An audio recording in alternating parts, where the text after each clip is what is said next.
एक ऋषि थे, बहुत ही सरल, सहज, निराभिमानी और अत्यंत ज्ञानी। दूर दूर से लोग उनके पास शिक्षा प्राप्त करने आते थे।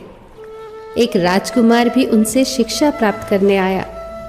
राजकुमार ने बहुत मन लगाकर ज्ञान अर्जन किया। एक दिन ऋषि ने उस राजकुमार से कहा, जाओ वत्स, अब तुम्हारी शिक्षा पूर्ण हुई। अब इस शिक्षा का उपयोग करके तुम अपना और दूसरों का जीवन बेहतर बनाओ। राजकुमार ने जब उन्हें गुरु दक्षिणा देनी चाही तो गुरु ने कहा, अगर तुम मुझे गुरु दक्षिणा देना ही चाहते हो तो वह चीज लाओ जो पूर्णतः व्यर्थ हो। इस पर राजकुमार ने मन ही मन सोचा, गुरु अगर मांगते तो मैं उन्हें कुछ भी दे सकता था। ये गुरु ने क्या मांग लिया? ये तो बिल्कुल आसान चीज है भेंट में देने को। आसपास कितना कुछ व्यर्थ है, मैं तो कुछ भी गुरु को दे सकता हूँ।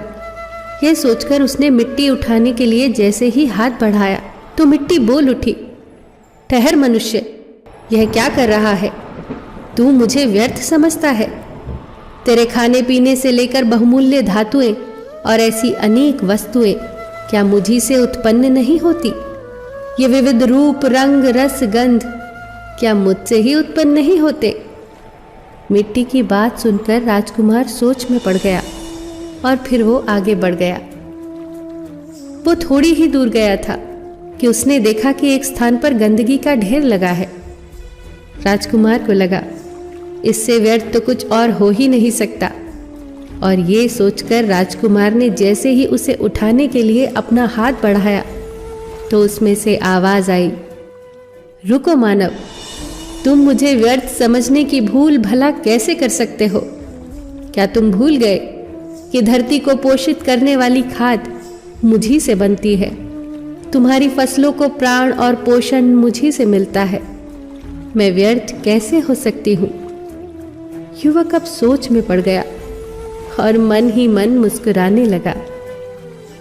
गुरु का दिया हुआ आखिरी सबक अब उसे समझ आ चुका था कि व्यर्थ और तुच्छ तो वह है जो दूसरों को व्यर्थ और तुच्छ समझता है, और वह अहंकार के सिवा और क्या हो सकता है। राजकुमार तत्काल ही ऋषि के पास जाकर बोले, गुरुवर, मैं अपना अहंकार आपके चरणों में रखता हूँ। आप मुझे आशीर्वाद दीजिए कि आपके द्वारा प्राप्त ज्ञान को मैं प्रजा की सेवा में लगा सकूं। गुरु बहुत प्रसन्न हुए क्योंकि उनके शिष्य की शिक्षा अब सही मायनों में सार्थक हो चुकी थी।